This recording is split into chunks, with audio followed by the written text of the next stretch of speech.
There are some characters with iconic whisker designs in the medium of animated entertainment. Goofy's whiskers are universally beloved. Naruto's are a consequence of his birth circumstances. And Hermione Granger once got whiskers accidentally, but she'd kill us if we spoke more about that. But do you know what all of these whiskers have in common? None of them can kill people, absorb their souls, and turn them into composite nodes of a larger hive-like deity-type entity. And that's probably the weakest power in the sea god's arsenal. This massive behemoth of an evil aquatic deity flipped the scale at which Guts was fighting monsters on its head, because it's probably bigger than the biggest mountains in Fantasia. But how did it come into existence? And why? What's its actual size? And how did Guts manage to kill it without calling in a god on his side? We'll take a look at all of that and more in today's video. This is the Sea God's Anatomy Explored.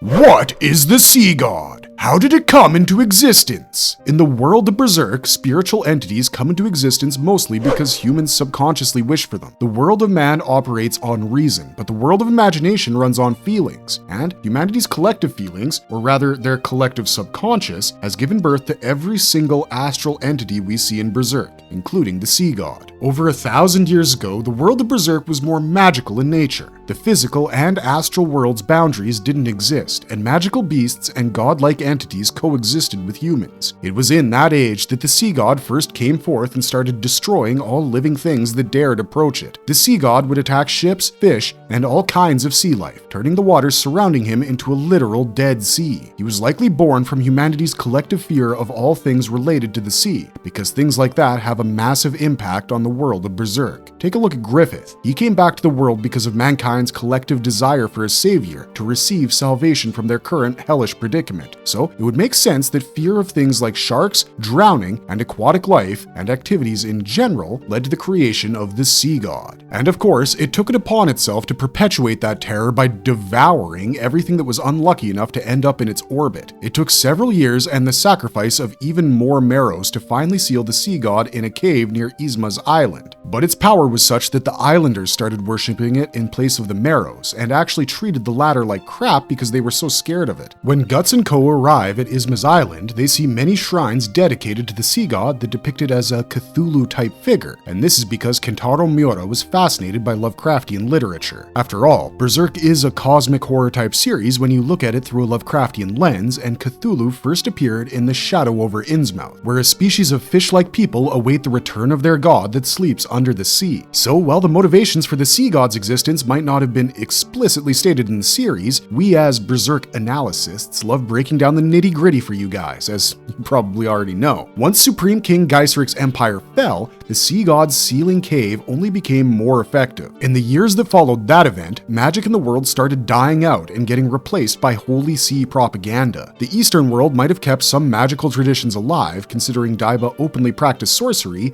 but in the West it had become taboo. Except for nights of the full moon, the Sea God's powers would mostly lie dormant, which kept Yzma's island relatively peaceful until the great roar of the astral world. When Griffith opened up a portal to the other world, he sort of shattered every magical barrier that existed. The sudden influx of astral energy into the physical world greatly increased the Sea God's magical powers, and it broke free of its imprisonment. It also helps that a magical stone statue kept at the mouth of his cave, likely as a seal, was broken around the same time. Guts and his friends realized this way before they even knew what a Sea God was, because it made the branded pair's brands bleed. But why is that the case? Let's dive into it.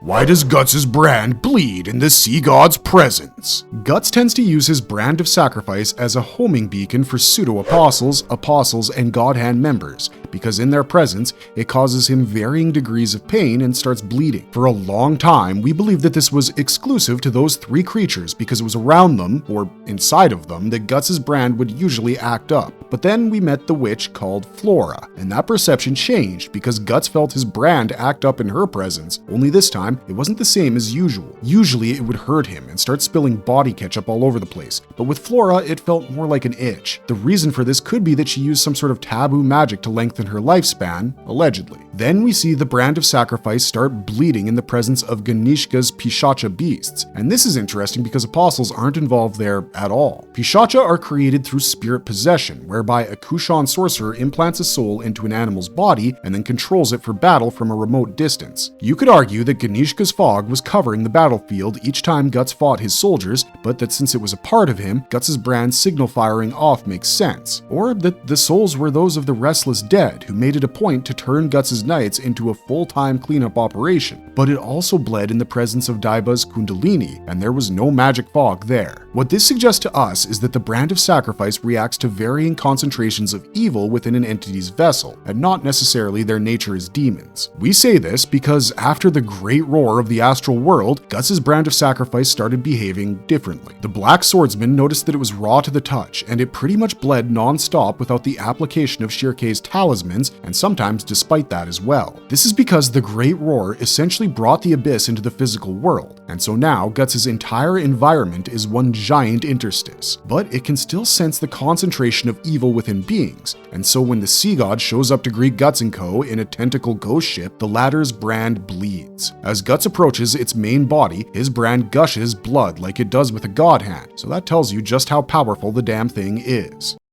How big is the sea god? Is it bigger than Emperor Ganishka's Shiva form? Now that we've addressed the nature of the sea god, let's talk about its size, because it is implied to be absolutely massive. The sea god's entire screen time in Berserk is spent with half its head above water. Everything below its mouth is underwater, and at first, we assumed that this meant it would float in the ocean. The malign deity's head is shaped like a dorsal dome after all. What if it's a complete sphere, right? But then, after being fully awakened by a combination of the full moon, the great roar of the astral world, and a delightful snack in the form of the entire crew of the seahorse, including magical ones like Shirkei and Farnese, the sea god just couldn't help itself. Gluttony was its original sin, so when it saw the opportunity to indulge, it broke free of its cave prison and started walking. Now, Miura-san based Berserk loosely upon the real world. The geography, the cultures, the religion, the history, all of it. If the eastern hemisphere of Berserk's world is an amalgamation of all eastern cultures and territories, then the same is true for the west as well. And considering Guts' party finds the sea god while traveling westward off the westernmost port, that being Britannis, we can compare that journey as having entered the Berserk equivalent of the Pacific Ocean. We say the Pacific Ocean and not the Atlantic because Berserk's western hemisphere is similarly a representation of Europe and North America. But even if it were the Atlantic Ocean, our point would still remain because it's based on the depth of the ocean. The Pacific and Atlantic Oceans are the biggest and deepest oceans in the world, in that order. In the Pacific Ocean, the deepest point is the Mariana Trench, which is roughly 11 kilometers. In the Atlantic, it's the Puerto Rico Trench, which is roughly 8.8 kilometers. Considering this is a fantasy story, we'll just go with 11 kilometers as the distance between the sea god's head and feet. But even if it was the other option, 8.8 kilometers is just 100 short of the height of Mount Everest. The sea god's head itself likely takes up 100 meters easily, so the math fits, you guys, don't question it too much. The real question is whether the sea god is bigger than Ganishka's Shiva form or not, because that's our only other giant monster frame of reference. Ganishka's Shiva form was gigantic. In fact, scratch that, there are no words to describe its sheer scale. One of its legs was about the width of half of Windham City, and his head was so far into the atmosphere that only a modern airline flight would be able to reach him. Griffith used Air Zod to get to his destination atop Ganishka's head, but to the people watching it walk towards them below, it looked like the harbinger of the end of the world. Luckily, Griffith was able to kill it and save the day, but what we're saying is, it isn't that much of a stretch to imagine Sea God was just as big as Shiva, if not bigger. Somewhere in the range of 9 to 11 kilometers is the sea god's height, and that isn't even to speak of its reach. Now that we have the biggest burning question out of the way, let's get down to the fine details.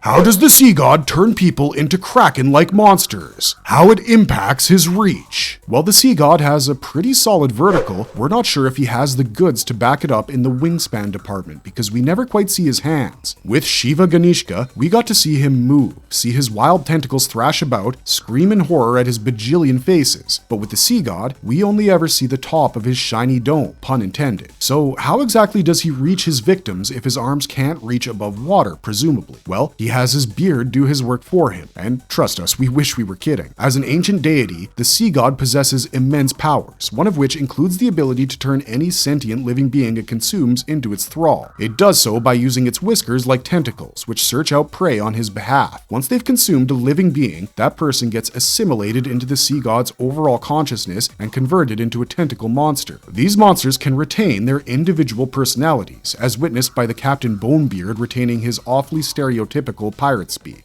But they are ultimately a part of the sea god's body and should likely be able to reach out at least 5 to 10 miles in all directions. We say this because the sea god assimilated every person living on Isma's Island and turned them into fish-looking tentacle monsters. It also managed to reach Bonebeard's ship, which was at least a couple dozen nautical miles out of Isma's Island when it got attacked by those same tentacles. Now that we've used the word over and over again, let's talk about those tentacles with a little bit more detail, shall we? The sea god's tentacles are part of its facial hair, but unlike our beards, each individual hair can detach itself in search of prey. During the ambush that the sea god's tentacle monsters run on Guts & Co., we see scores upon scores of the damn things with nothing connecting them to the sea god's body. Hell, Bonebeard's ship climbs a cliffside and there's not even a rope around it in case of an unforeseen accident. This tells us that once the sea god assimilates a life form, it can eject it in the form of tentacle slugs that can then further the god's goal of accumulating more bodies. When Bonebeard was attacked, we saw way too many tentacle monsters behind him for them to have come from a single person. It was likely a tentacle slug, which seems to be made from a combination of assimilated individuals. Coming to the design of the tentacle monsters, they're clearly inspired by the Kraken from the Pirates of the Caribbean movies if you ask us, especially the large ones whose faces open up like a bloomin' Venus flytrap. They're also shaped with a sort of inward curve, with fang-like claws adorning each curve on their body. This shows you just how gluttonous the sea god is, because in a way, the tentacle monster's entire bodies are mouths. And just like that pirate Kraken, these buggers have incredibly thick skin. Serpico's Sylph Sword is practically useless because all it can do is push them back with force. It can't cut through their skin. Only Dragon Slayer has the proportions that can allow for the chopping down of these unwanted seaweeds, but there is only one Guts in the series and he can't risk going berserk all the time. While the seahorse was protected by its black guardian beast, the people on Isma's Island and Bonebeard were less fortunate. As for the size of these things, it varies depending on the occasion. If you see a couple of tentacles roaming around in the breeze trying to catch a bite of your face, rush in the other direction. That's because these tentacles are usually part of those larger slug bodies that we mentioned a few moments ago. And because the sea god has been alive for millennia, it has no shortage of tentacle slugs in its beard. Guts' entire crew would have died in the ambush they were forced to endure on Isma's Island had it not been for the Berserker armor and the Moonlight Boy, and we'll explain that second point in a bit. But with these living detachable tentacle nodes at his disposal, the sea god can technically reach anywhere he wants to, but it feels like their reach is limited to about 5 to 10 miles. It could be double that amount, but considering the sea god can move, maybe it just doesn't need that much of a wingspan. Sailors getting lost at sea and turning up at Isma's Island happens all the time anyway, so the sea god has plenty of stock to replenish from. But suppose someone manages to reach the sea god's cave after ducking and dodging all the whiskers, how would they approach killing them from that point onward? Well, if you're Guts, you jump inside, because the bigger they are, the harder they fall. But knocking the sea god over wasn't an option given its size. He took taking the enemy down from the inside literally, and in this case, that was the only way for him to win. But given the class of the enemy he was facing, it was never going to be as simple as popping in, nicking some arteries, and popping out for a ride to Elfhelm. And the sea god's internal physiology made it even harder for Guts to kill him.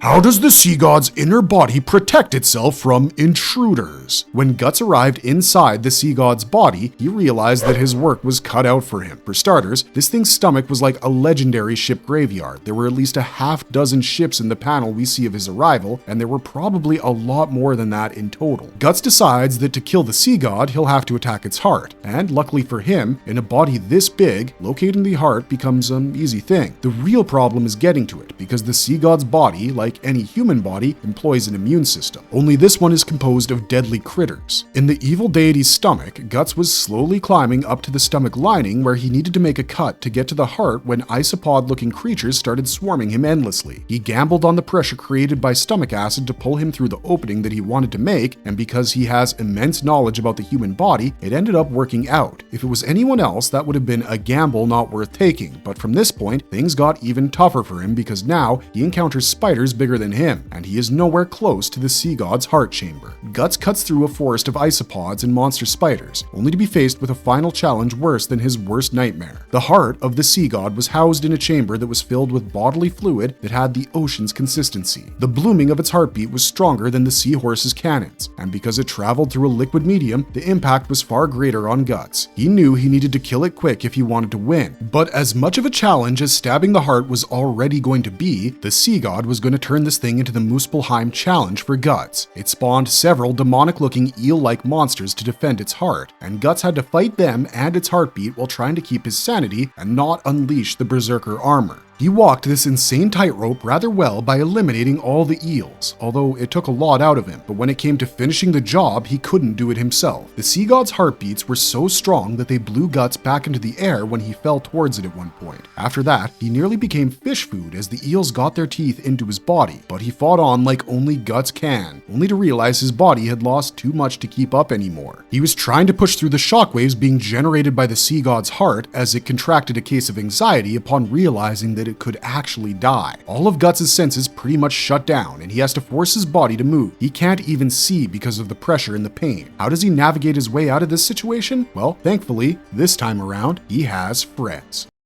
How did Guts manage to kill the sea god? Guts' victory over the sea god wasn't entirely his own, but we don't think he'd be mad about that because without the help he got, it probably would have been impossible. Just when all hope seemed lost for Guts, the Marrows, the sea god's ancient enemy, resurfaced after decades of absence to once again fight the malign deity. The Marrows used singing magic to fight, and their song was more of a threat to the sea god than any canon in the world. Their music disturbed it, made it weaker, and that is what allowed Guts to finally get a good stab in on its heart. Well, that and Shirke, who guided Guts via thought transference because, remember folks, the sea god's heartbeat shut down Guts' senses. He was flying blind and deaf, and there was nothing he could do to change that except killing the sea god. But as it turns out, even in death, this abomination wouldn't let go of him because Guts almost drowns within the sea god's corpse. After piercing its heart, Guts is separated from Shirke, who gets knocked out of his psyche by the impact. His body collapses from the cumulative damage of this mad endeavor, and he nearly passes out from the pain. The Marrows try to look for him, but they can't get deep enough to help him in time, so it's up to the Moonlight Boy to rescue his dad. The Moonlight Boy's luminous body guides Guts far enough for the Marrows to find him, and from there, they leave quickly because the sea god's body was about to become fish food. The waters around Isma's island were infested with sea dragons, and they would descend upon the sea god's corpse to feast upon its flesh, a karmic reversal of roles. This victory established Guts' ability to kill a god-level monster with a little bit of help. When Ganishka's Shiva form debuted in this manga, many people wondered whether Guts could kill it. Many concluded that it would be impossible at his current level, and then Miura showed us him doing just that with the sea god. Yes, he had more help than Griffith in doing so,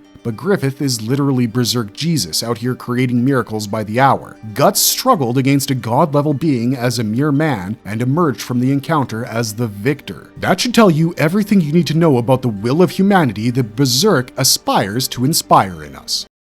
Marvelous verdict! But as for your aspirations from this video, we hate to break it to you, but this is where we have to end it. The Sea God is one of the most interesting mini-antagonists in all of Berserk because it's only present for a short run of chapters, and honestly a hated one at that, considering it was the cursed boat arc. But in that short amount of time, the Sea God manages to become a threat as big as the world-ending Ganishka, and it's just badass to think Guts defeated it 80% by himself. But that's what we think about that. Let us know what you guys think down in the comments section below, and don't forget to like, share, and subscribe for more Berserk content, and we'll see you guys in the next one. Until then, keep on struggling, strugglers.